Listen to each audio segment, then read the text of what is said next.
after the earthquake. Auntie, don't Okay? do that. After the earthquake. Good fun. You are. Auntie, what are you doing? My carpet. Eddie, you got too far. You can't do that. That's what you're going to tell the earthquake. You're going too far. You can't do that. No. This is after now, okay? You cannot be walking around here with barefoot. You could get cut because there's broken stuff all over the place. There's lots of things to do after the earthquake. You got to check for down power lines, for fire hazards, and you got to check if anybody is hurt, okay? If you're indoors when an earthquake strikes, don't run outdoors.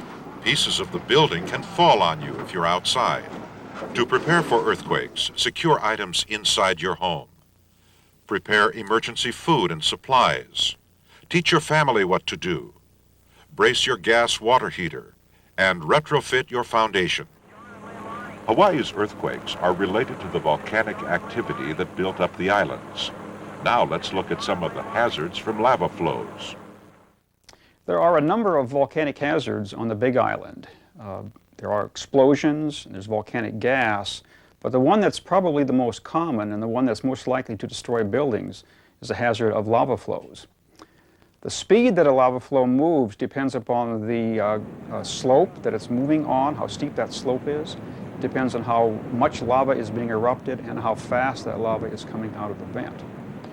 Lava flows are most likely to cause damage to buildings and structures, but they can be hazardous to life. So for that reason, we have made a map of the Big Island showing the locations of the zones that are of different hazards from Zone 1 to Zone 9, with Zone 1 being the most hazardous and Zone 9 the least.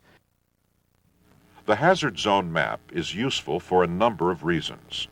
It helps people who are considering buying land to make informed choices. When you're about to buy a piece of property, find out which hazard zone it is in. Then weigh the pros and cons carefully. If you already live in a high-risk zone, you need to think about what it would be like if lava flows threatened your subdivision. The first thing to think about is how steep the slopes are above your house. When Kalapana was destroyed by lava flows, it happened very slowly because the ground was flat and the lava didn't move very fast. But if you live downslope of a volcanic vent and the ground between you and the vent is very steep, the lava is going to move very quickly. In 1950, Mauna Loa flow that overran Ho'okena Mauka advanced 15 miles and reached the sea in only 2.5 hours. If a lava flow is moving quickly towards your house, you'll have to move fast to escape. And that means you need to do some preparation work in advance so you'll be able to remain calm and evacuate smoothly when the real eruption happens. First, be aware of the hazards and risks associated with volcanoes and find out where the rift zone is in relation to your house. Second, work with your community association, church group, or other organization.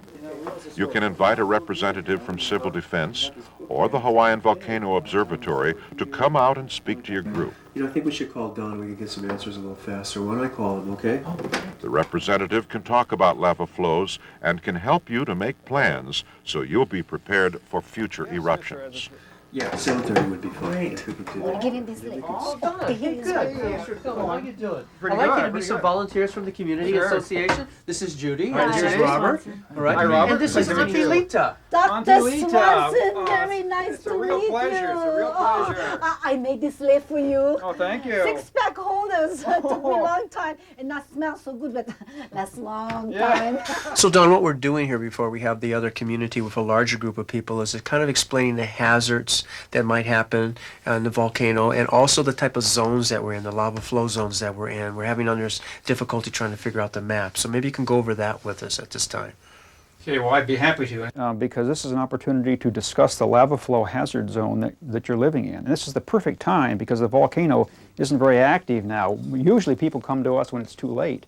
So now what I can do is to show you what lava flow hazard that you're living in, what hazards you can expect from that particular zone, and most importantly, how you can deal with these hazards to minimize their impact on you and your property. Third, plan for evacuation of your own family. Think about the things you own that you would want to take with you if you had to move on short notice. We've got 15 minutes, 15 minutes. Let's hurry. Try the drawer. The fire engines are here. Forget the fire engines. What drawer? In the kitchen, by the phone. I'll go for the records. What does it look like? Forget them, forget them. Grab whatever you can. No, Dad, we need it. What if we forget something important? There's no time. It's gotta be here. It's gotta be here.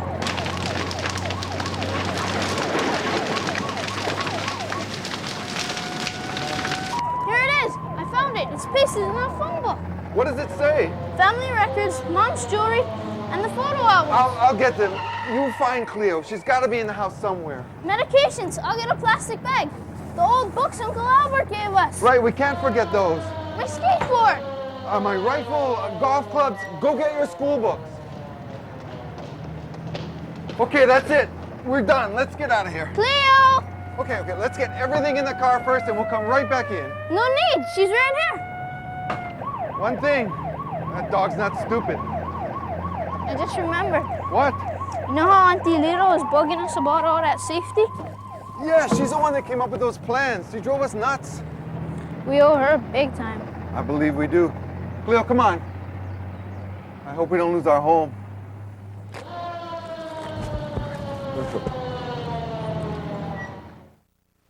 Another thing you need to do is to plan for taking care of your pets. Pets aren't allowed into emergency shelters, so arrange ahead of time with a friend outside the danger zone who can take care of your pets and livestock in the event of an eruption in your area. And remember, if there's no time to take anything with you, just get your family and pets and leave. You can always rebuild your house, but you can never replace your loved ones.